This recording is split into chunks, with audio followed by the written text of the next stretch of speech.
Awesome. All right. On this week's podcast, we've got Nick Shibanov. He's a Canberra-based entrepreneur. Well, actually, let's see how Nick describes himself. What would you say you do, Nick?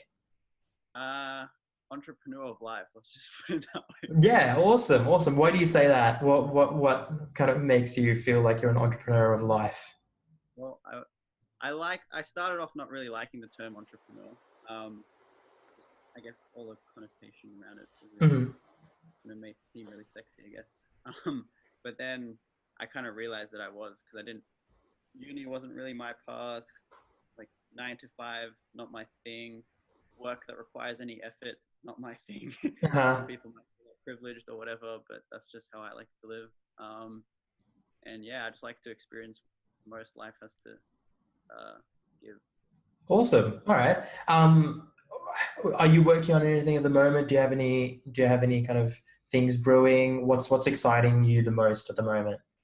Yeah. So I guess I'm a bit different to most entrepreneurs, or most people really in like modern society. Hmm. I don't really have set goals per se. I more have like a general direction which I go. Hmm. Um, my philosophy behind that is I don't want to close off what's possible for me. So in my conscious mind, I might be aware of this thing or that thing that I might want to work towards. But I don't necessarily know whether that's actually best for what will make me feel most alive. Let's just put it that way, or will excite me the most. So, and I've just found that it's not like a theory I put together. It's just Hmm. through living my life. I've seen that when I focus on one goal and like achieve it, I've closed myself off to other things. Hmm. So I experimented and opened myself up, and I found that's the most fun way to live for me. Yeah. Um, but one of the big things I'm interested in is call it like Project Eden is a cool name, but it's like my vision to kind of create a new way of living, combining like nature, um, clean living, you can call it, I guess, and technology. So living in service of nature, but also with extremely advanced tech that I'm very, very interested in. Okay. So And now what kind of tech are you talking about? Like, are you talking, Elon Musk levels? I was just watching a video of he was talking about like Neurolink, which is supposedly this yeah, this system to like, read your brain and use your brain to control things. Are we talking that kind of tech, or are we talking robotics, or are we talking more like, really optimized, really advanced solar power generation and wind energy and things like we're talking beyond Elon Musk. that? I used to love Neuralink, but I've kind of learned through my own experiences that because that's all about creating a better interface between humans and the internet. And Mhm. the thinking there is that when we connect ourselves and because I mean we're already cyborgs, we just have a really low well, bandwidth. That's what Elon Mhm. Musk always talks about, and it's all about increasing the bandwidth. I used to think that as well until I experienced different things. I actually think humans are capable of a lot of things people don't know, and that's why I don't like to close off my possibility space. I call it. Mhm. So my one is more, I guess, mastering what humans are really capable of. And there's some shit we can do, which like is incredible.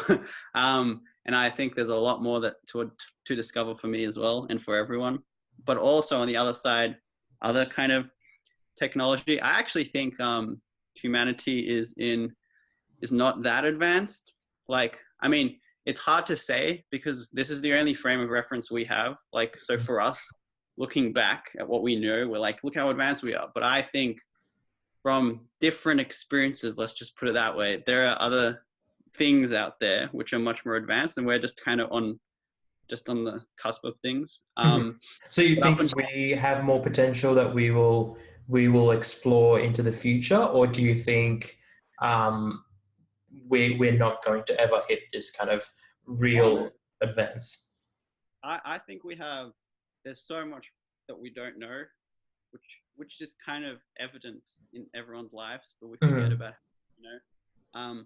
But also to kind of I don't know how much sense it'll make, but for us to discover these new technologies, we have to be ready to receive them, if that makes Mm-hmm. sense. Mm-hmm. So I've recently had like started to see the world a lot differently. I've started to see how intuition and logic kind of interweave through each other.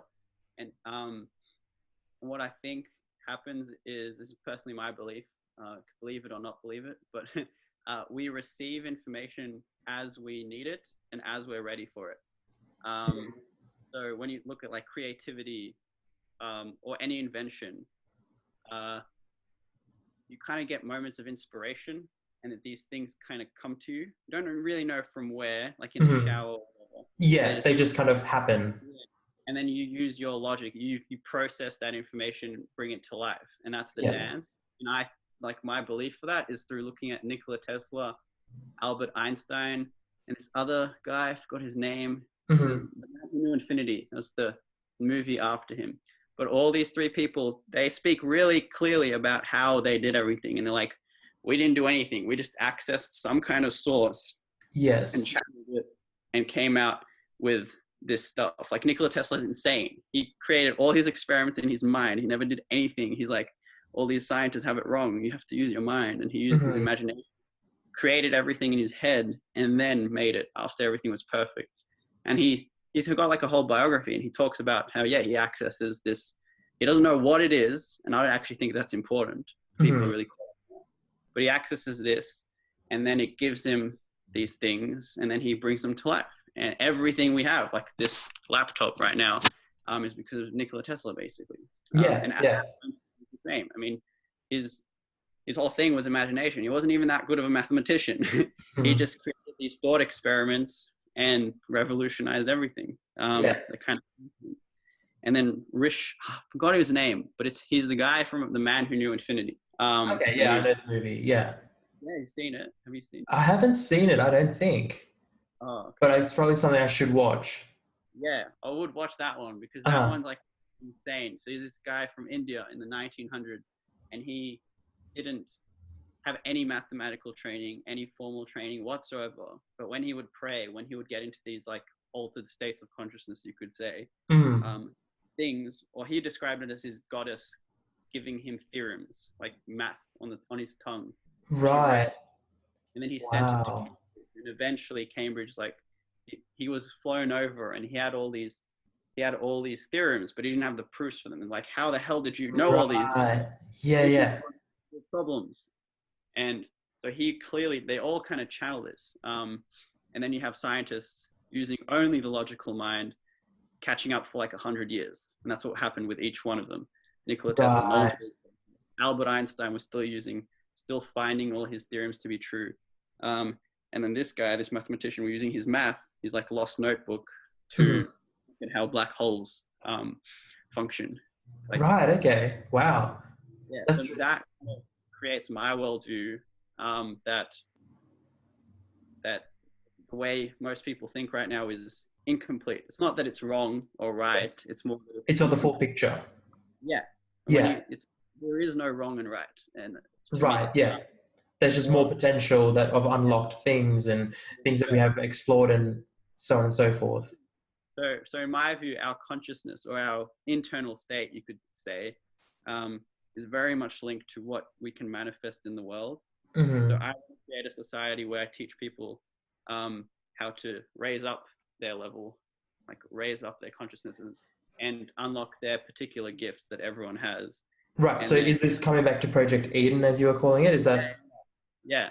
Right. That's my big vision. I don't know exactly how it'll look like, but and then on the other, like normal tech stuff, that's more just like clean energy. I'm interested in nuclear power, and that's when I went to ANU. Why I ended up in Canberra, actually. Okay, so you're not from Canberra originally? No, yeah. So I'm from Melbourne. Okay, which is where you're at the moment. Is that right? Yeah. So yeah. Okay, so you came to ANU. You started studying at ANU. Yeah. I came to ANU. I guess I fell in love with nuclear power, like Year 9 project. Mm-hmm. And because of that, I am now who I am. So okay. So what's your general day like at the moment? Now, I mean, we've talked about kind of what you your thought process and what you want to do, what do you, and we also, talked about the fact that you don't necessarily believe in confining yourself, because I totally get that, because if you become hyper-focused on one thing, funny enough, it might not actually be in your interest, even though a lot of people say, focus on one thing, just do one thing really, really well. The more I look into things, the more I listen to people and listen to their thought processes, I'm hearing a huge case for actually not just focusing on one thing, not hyper focusing on one thing, because what happens when you focus on one thing, obviously, is that not only are you blocking everything else out, but you're really hinging everything on this one thing that needs to work out for you, versus having these alternate paths that you can go down if you just be I guess, open enough to see that. But, talking about just, I know we've just talked about literally not focusing down on one thing, but focus at the same time helps you build up towards things. Yeah. Yeah. So what are you working on at the moment? How do you, what's your day-to-day looking like? How do you, is it all about, getting closer and closer to this big project, the whole Project Eden and kind of that mentality? Are you doing more research, trying to understand more still? Is it, more of like a fact-finding stage for you in kind of life?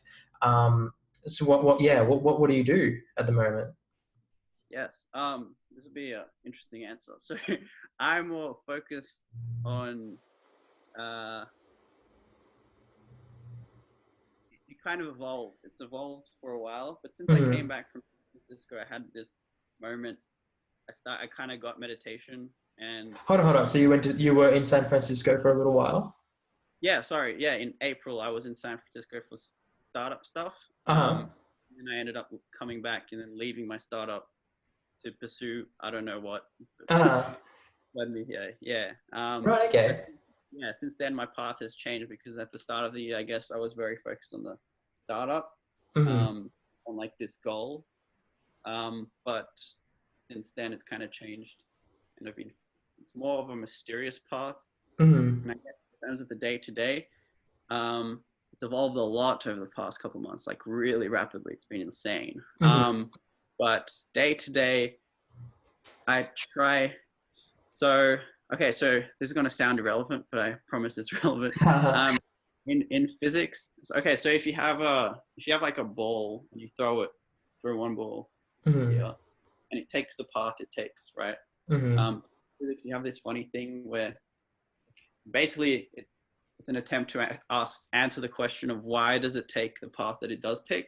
Like why does it go like this and not like that? Yes. Or not like that. Why? Yeah. Why does it? And I think that the answer to that is actually very relevant to how I live my day to day. That makes sense. So the ball, theoretically, the ball has infinite paths that it can take. Like theoretically, from one hand to the next. Yes. Yeah, there are infinite paths you can draw if you can yes. do like that. Literally anything you can come up with. Yeah, basically. But there's one path in particular where the balance of energy is kind of perfect, efficient. Not perfect, but most efficient. So when it goes up, as you throw it up, it builds up gravitational potential energy. But it's going a bit slower, but it's getting a lot more gravitational potential energy. But then if it goes straight like that, it's going a lot faster, which builds up kinetic energy. And so the path it takes is like the optimal path where the balance is, basically the easiest. Yeah, for it. Of the least resistance almost. Called the path of least action. Right. That's what it's called in physics. But the reason I say that is I think like analogously to that, humans have like infinite paths that we can take, but I don't necessarily know which one is that path. The path that's best for me, the path that's the easiest and funnest for me. Yes. I don't necessarily know which one. That's how I kind of look at it. So what I do is I try to tap out and let my higher self, you could say, or my deeper subconscious or something higher, whatever word you want to give it, take the wheel and decide that. And that's kind of how I live my day to day. I give it the wheel. Mm-hmm. There's very practical things because I've learned through experiences, and I'm learning more every day, and of course. But like right now, I've learned more how to use my conscious mind much better. In order, like much better for me is defined as just living a much funner life, Mm-hmm. easier. Because I've seen that life can be really easy and fun if you want it to be, or it can be really hard and full of suffering, and it just depends. And the conscious mind is the one that decides. So what I kind of do is, it's hard to describe. I look for signs basically. I hold questions in my mind that are to do with my path. I Mm-hmm. don't try to logic or reason an answer. I just hold a question, and then I kind of wait for the universe to answer me in some way. The Mm-hmm. universe, for my higher self, for my deeper subconscious, again, whatever you want to call it. People are probably going to get really caught up on the wording. But it's just up to experience. When you experience it, it's very simple. But if you haven't experienced it, it's easy to get caught up and be like, what are you talking about? Yeah, yeah. But when you experience it, you're like, yeah, okay. I kind of, so I hold questions in my mind. And I just, it's like an experiment. I just try different things, see which questions are right. And then what tends to happen is the universe just answers my questions. I'll give you an example. So this is kind of, it's just how it's been so rapid. Like a couple of days ago, I had a really vivid dream. And I knew that it was really important because I've been doing like very interested in Carl Jung and depth psychology and dream analysis basically. And I always recall my dreams, not always, but often recall my dreams. Mm-hmm. I had this really vivid dream, and I knew it was really important, but I didn't have the knowledge to interpret it like fully. I just felt that I didn't. So, and I didn't know what to do.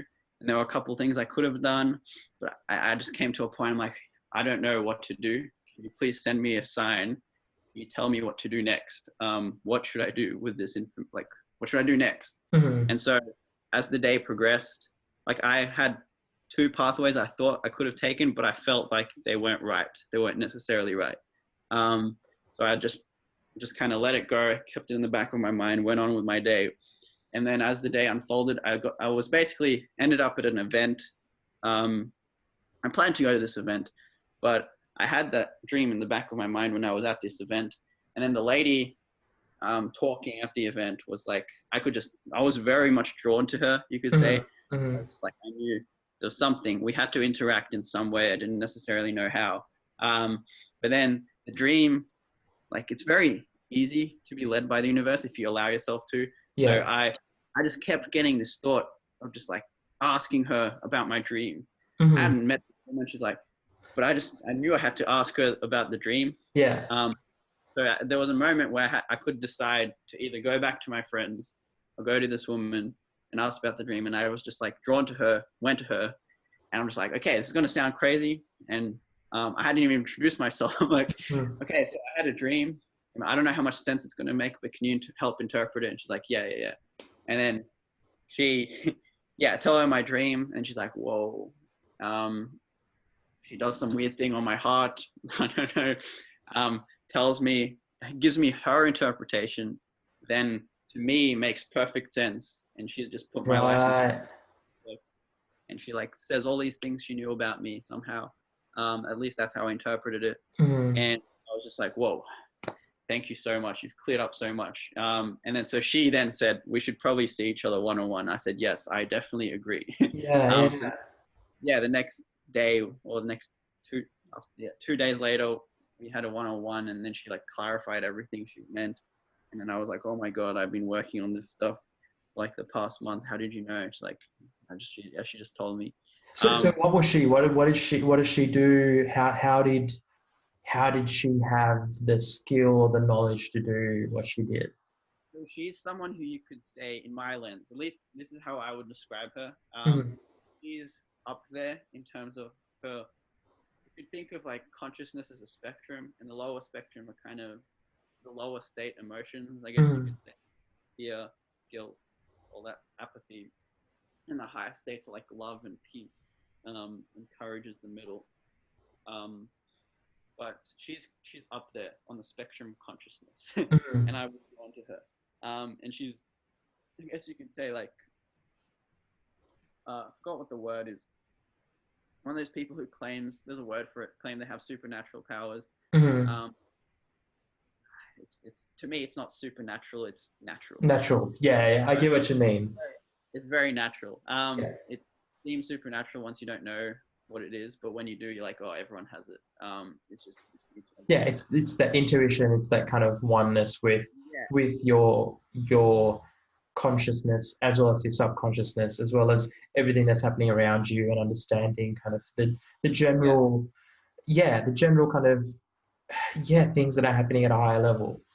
yeah. It's just being hyper aware, I guess you could say. Mm, mm, She was really in tune with shit, and she could read me like really well. And she knew what to say to me. And I just being around people like that is enough to change you. So you mm. engage with them. And that makes sense on actually a physics level, which is why I'm super interested in it. Yeah, But just being around that person, but then like being in their field, you could say that. yeah. But speaking to her, she like helped me so much. And that's what she does. She's like a wise woman. That's what I look at her as. It's Uh, like in New Zealand actually, and she was only in Melbourne for, well, I think that week. Yeah, this week. So she's living this weekend, and I didn't actually know I okay. was, because I just got the urge to come to Melbourne. I didn't know why until I Yeah. met her. So this is why I'm in Melbourne. Um, and that's kind of what my life is like. It's a lot. So from my view, I see the everyone's life and the way the universe really works, or the way our life works, is it's actually governed by like very mysterious and like almost magical principles. And our whole lives are basically made up of coincidences, Mm. things that didn't need to happen, but they did. And then because they happened, we are Yes. who we are now. Something else happen, and so on and so forth. It's kind of like those times where you see someone get really, for example, lucky, and then you kind of look at the series of coincidences or consequences that led them to that point, and you call that luck because it just seems like it's very unlikely that those things would happen in that sequence for the end result to occur. But ultimately, that's how the cookie crumbles, so to speak, and that's how things happened. It's not necessarily luck; it's just these, yeah, very well, Miracles. higher kind of Yeah. things that just happens. Yeah, you can call it. They're called miracles, Mm, coincidences, mm, so many different words. But that's how the world, in my view, really works. But the framework that we're taught and we're programmed from like a young age because of our schooling system. I'm not putting any blame. I'm just saying that's how it no, is right it's now. just how it is set up. Yeah. Yeah, we're taught that the world is a lot different, and essentially what we're taught is the world operates on principles of causality. Mm, This happens, and therefore this happens. mm. Um, but causality is an illusion. It's a really powerful. So just because I say it's an illusion doesn't mean it's not like you don't experience its effect. An Yes, illusion, it's still a real thing. yeah, it's like, but it's not based on reality, Yeah, basically. it's yeah. So causality isn't, when you actually think about it, really think about it. Causality is an illusion in the sense that what we define as causality isn't necessarily actually occurring for the set reasons that we are taught that they are. Causality Yeah, occurs; it's a real thing that happens, but the definition around it isn't actually the accurate way of defining it, because it's more of this label that we've given to something that actually naturally occurs. Like coincidences or causality is, they almost seem, I would say that we're taught that they're two different things, that a coincidence and causality are different, because coincidences just happen by chance, where causality is like, because of this action this happened.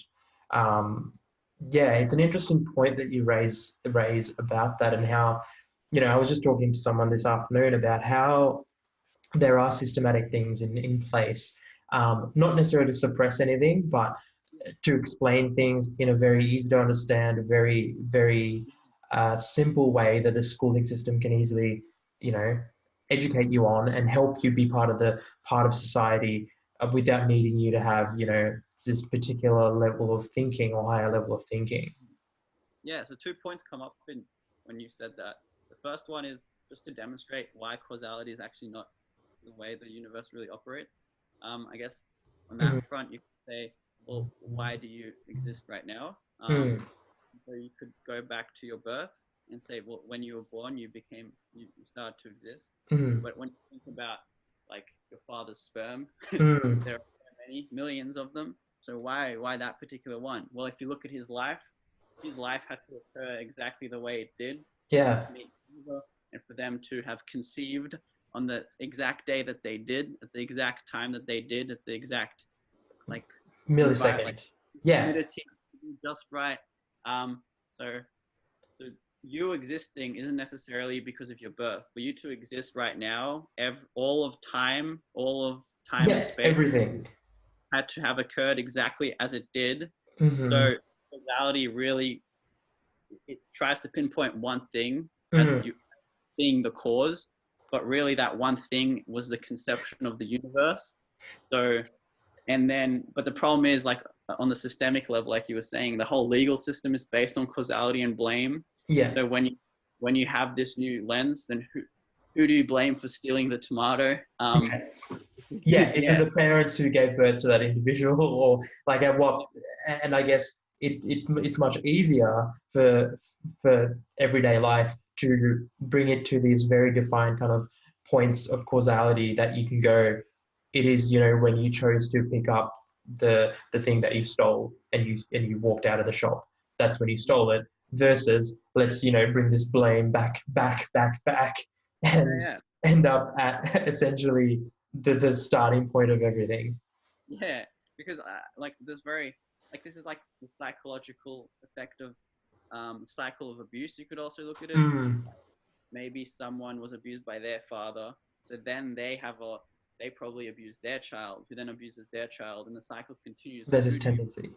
who do Mm, you blame? There is no one to blame. That's the mm, reality of it. But we kind of we feel like we need someone to blame. But for me, one of the big things about causality, that lens of looking at the universe, is it's just very boring, and it kind of sucks the magic and the magic of coincidences. These mm. things occur. You don't necessarily know why or how, but they do. And when you read them, you can be taken to cool places. But yeah, no, the systemic stuff is definitely real in terms of the schooling systems and all. What were you saying? Yeah, simplifying things. That's what you Yeah, said. I mean society and everything's so Yeah, that the idea is that one would think it's in everyone's interest that what is considered an average level of knowledge of you know reading skills of life skills is what everything else is set up to accommodate to, because that's in the interest of government and society. They're all there to support the average person, and that's what it all comes down to. So everything, therefore, that we're taught, and unless we go down those avenues of, I mean, simple. Go back to school. Think about what you learned in English, maths, and science. Well, start off with those three things are actually the basics of what you're taught. Why are they the basics of what we're taught? Because we've decided that those things are what you need for an average life. The average person needs for life to make sense. They have yeah, photosynthesis, things like that. Ultimately, what you learn in science doesn't help if you want to be a doctor. That's why you've got to go down this other path. But funny enough, that's not necessarily something that we're encouraged to do when it comes to your state of mind and state of being. Um, Partly probably because it's more intuition. Is that fair to say, rather than kind of this hard science? And we're obviously all taught that science and maths are beautiful because they're accurate, like they're logical, they can be proved and disproved, and that's why they're taught. Is it fair to say that intuition isn't so much this logical, robust thing that can just be written down theoretically and explored? intuition you could kind of look at it's a gift that we have, whereas science is the creation of man. And so our whole society is only using one. It's like it's not in balance. It's trying Mm, to. This is like the principles of masculine and feminine energies, and this is all very mm, into kind of on that side, the feminine. To me, this is what actually, when people say patriarchy, what I actually hear is patriarchy in terms of, for me, at least personally, in terms of energies, in Mm-hmm. terms of the masculine energy being the logical, rational side, having to explain reasons why and all this stuff, whereas the feminine is more emotional, intuitive Mm-hmm. In energy. touch with. Yeah, in touch with just who you are. Yeah. It's not feminine energies and the masculine energies. They're not like one is female, the other is male. They're both, and they're in everyone. Yes. Everyone is leaning towards mass. There's an imbalance in everyone, if that makes sense. Mm-hmm. And to me, it's just being pushed as like a literal patriarchy, which that's I'm not even going to go into Yeah, that. that's a whole other thing. Not my interest. Yeah. But in terms of science, what I was more leaning towards was that we're actually taught the wrong. So in science, particular, for example, in like with atoms and physics, we're taught Mm-hmm. the model, which is like the atom and then the shells of electrons. And you're taught that until like year 10, and maybe year 11 if you choose to do physics. Then you're actually taught how the world really works. So what our curriculum does is it actually teaches people the wrong thing. Mm-hmm. It assumes that they're, I guess, too stupid to, I don't know, that would be my guess, too stupid or incapable of actually um, understanding the truth, if that makes sense, that the way things really work. Yeah, yeah, And yeah. that's for children as well. We kind of make fun and don't really tell them things and fucking them up, really. That's what we Yeah, really do. yeah. But yeah, so for me, the problem is that we're not actually, because science has reached a point through quantum physics and stuff where we know how things really work, but we're Mm-hmm. still teaching people the old way, which is not, it's not wrong, it's incomplete. For example, Newtonian mechanics is not wrong, it's incomplete, because Newtonian mechanics works for the great scale, but the equation is incomplete. There's still one, like an extra little add-on, which I learned in university, which you Right. for the quantum like world. Everything we're teaching to students, we assume that they're just going to use this to forge their career paths, but it really forges who they, like their entire belief system in their Yeah. mind, and the way they actually see the world is forged from what we teach them in school and what we're teaching kids, because this is what I was taught. I speak from a point of experience. We're teaching people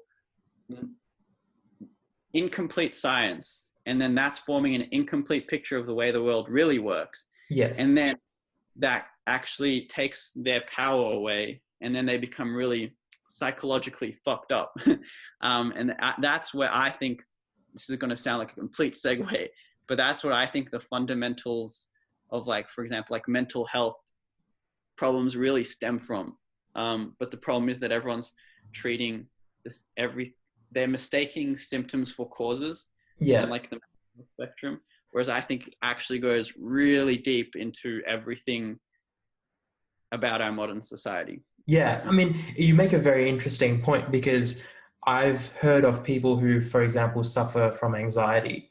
And the reason they suffer from anxiety is because, and that this is their own thoughts, and I'm not, saying everyone feels this way, et cetera, et cetera. But I've heard individuals where they've spoken on podcasts, funny enough, where they had a lot of anxiety and harbored a lot of anxiety because they were taught that everything that they do is extremely important, extremely crucial, and they've got to play this really important part, and that, everyone's lives are at stake if, let's say, they're a boss, and, everyone's got families, so on and so forth.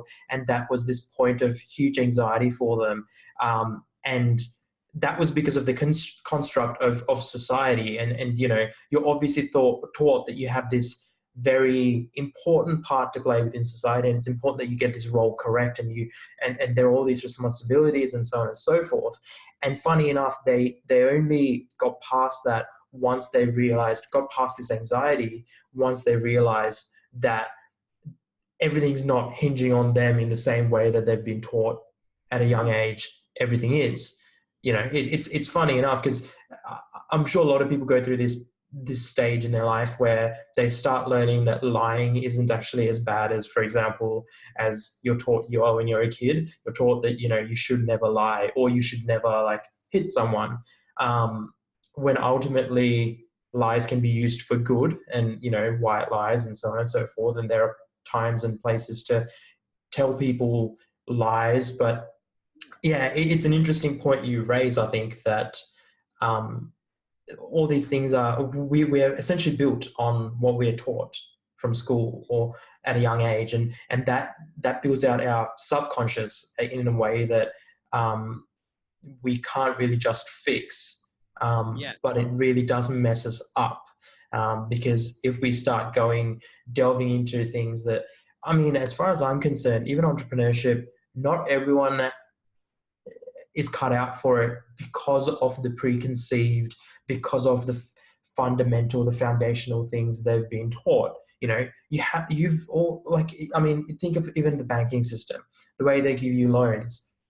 It's all hinged on, are you working for someone? Yes, you are. You get a constant income. Banks are set up so that that counts way more than if you were, say, an entrepreneur and you had your own business earning the same amount of money, because you're taught that you fit in within this system, and that gives this false sense of stability, versus if you were earning that money yourself because somehow you cannot be trusted, but this higher system can, where you're just kind of part of this bigger company. It's interesting that we're limited in that way. And I know for some people, we're probably sounding a bit cuckoo for a lack of a better word. Yeah, that's fine. That's fine. If we sound cuckoo, that's it's not to say that. It just means that they. It's a non-judgmental thing. What I'm about to say. It just means that that person lacks the frame of reference to which put what we're saying. That's it. Out an experience. Yeah, I mean, in a very simple way, it's like, you know, if there were two people who invested in Bitcoin, one of them invested and got out before it, you know, went back to next to no value, and the other person clung on and stayed, and, you know, their investment went from, say, 1,000 back down to $500 worth. Because of these two different frames of reference, in a very simple way, one person is going to think Bitcoin is an amazing opportunity to make money. The other person is going to think Bitcoin is an amazing way to lose half your money. It's quite simply the same thing, isn't it? Yeah. Whatever. Perspective. Exactly. It all comes down to that. All right. I have two more questions before we wrap up with the top 12.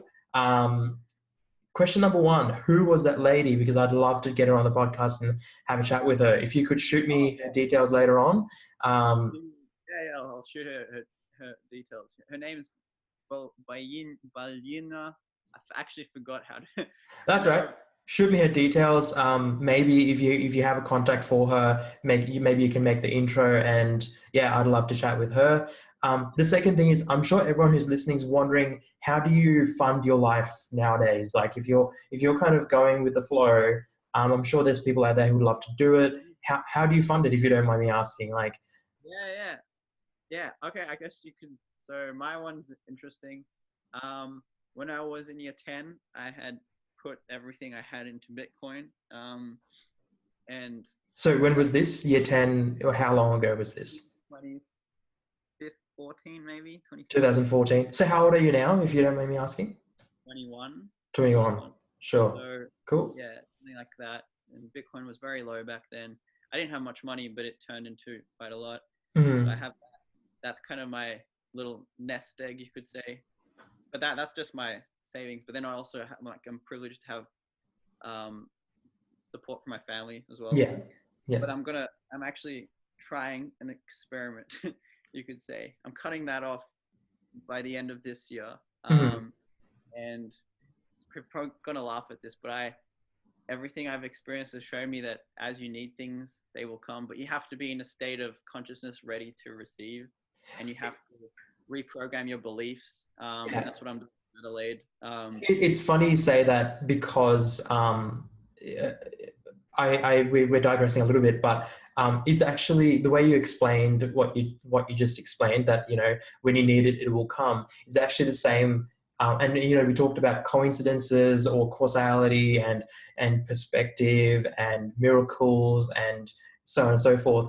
That was the exact definition that I've heard given by, say, nuns and priests who, really needed some resources to give to the poor. But, last minute it just happened. It's funny because you're both explaining the same thing. But, in a religious frame, you would call it a miracle because you've received it in the last minute when you needed it.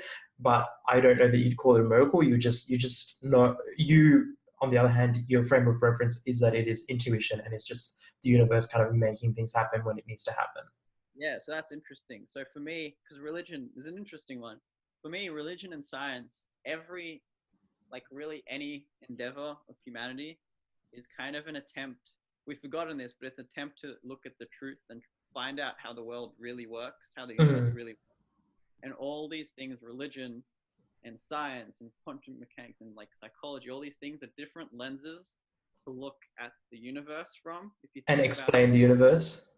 Yeah, but at the core of it, the universe, there is only one truth. There are just lots of different ways to say it, and there are lots of different ways to look at it. And frame it, yeah. Yeah, and frame it. And that's why you're on the right track when a lot of people say what you say, but in different ways. Yes. And what you try to do is you try to essentially innovate, because innovation is just copying and improving. Yeah. So that's what I'm trying to do. I'm trying to, I don't even try, it just kind of comes. I see things that have been said, and I see the truth, and then I see what has been distorted. And that's for me, religion and that kind of stuff. I have my own view. But yeah, that's kind of how I fund it. That's awesome. Next year should be interesting because I definitely have enough cryptocurrencies in my life for a while. But yeah, nice. That's awesome. Yeah. So one question before we get into the top 12, where can people find out more about you? How can they get in touch with you? Do you have any links to plug? Where can we get in, where can someone who feels the same way, who'd like to chat more, get in touch? Yeah. I tried to make a Facebook page before because I do sound bowling, which is like deep sound meditation. But to be honest, I don't really like social media. Probably email is the best. I could give you my email. Yeah, sure. I'll chuck that in the description because I've got that. If anyone feels resonance with what I say. Yeah. Awesome. All right. In that case, are you ready for the top 12? Did you get my email earlier? Did you see what I? Sorry, I didn't. That's all right. This is going to be much better this way. So the top 12, we're all about trying to give 12 things that anyone can kind of feed off and go find out more about. So the top 3 to start off with. So we do 4 different areas and the top 3 things of each. And my hope here is that people can take these, if anything, they can listen to the last, 5-10 minutes of the podcast and get an idea of really awesome tools to look into, really awesome books and podcasts, really awesome mantras to follow or people to follow. Yeah. So the first top 3 is the top 3 books or podcasts that you recommend. Any that you really recommend we check out? Definitely. There's one book. Okay, so there's a quick monologue and then I'll get into the books. But books, especially around consciousness raising or spirituality, or what do you want to call it? One problem is that you just keep wanting to read everything. There's so much stuff to read. So this is a book to end all books, I would say. It's called Letting Go, The Pathway to Surrender by David Hawkins, I think. That is amazing. That's a great read. The Celestine Prophecy, that's like a fun adventure. That's also really good. And then 3, no. Any podcasts? Do you listen to podcasts? Joe Rogan. Yeah, there's one podcast. Everyone knows Joe Rogan. I would listen to Joe Rogan, Bob Lazar. Okay. That'll open your mind up. Awesome. All right, next one. Top 3 software or tools that you cannot live without. Things that you use every day to function. It can be as simple as, Gmail, or as complex as some random bizarre startup. Okay, this is interesting. Gmail. I'll say a lot of tools and software. What's useful? I don't know. I guess Zoom. I've been using that more often. That's kind Hmm. of a good way to use technology because I connect to other people like that. My laptop, my trusty laptop, Trusty laptop. What do you use? Do you use a Mac or Windows? MacBook. Of course. A Mac man. Nice. Spotify. Always need music. Yeah, that 5. Yeah, that's cool. We only need three, so that's good. Oh, Um, right. top three mantras you live by. Oh, interesting. Um, yeah. Okay, so these are good. These are good ones. These are like the okay top 3. Um, okay, if I don't know what to do, I just surrender. Um, and surrender I define as letting something be without needing to change it the way it Hmm. is, whether that's an emotion, a thought.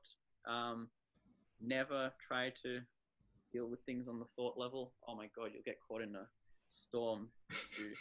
Um, second mantra, yeah, opening, keeping my possibility space open.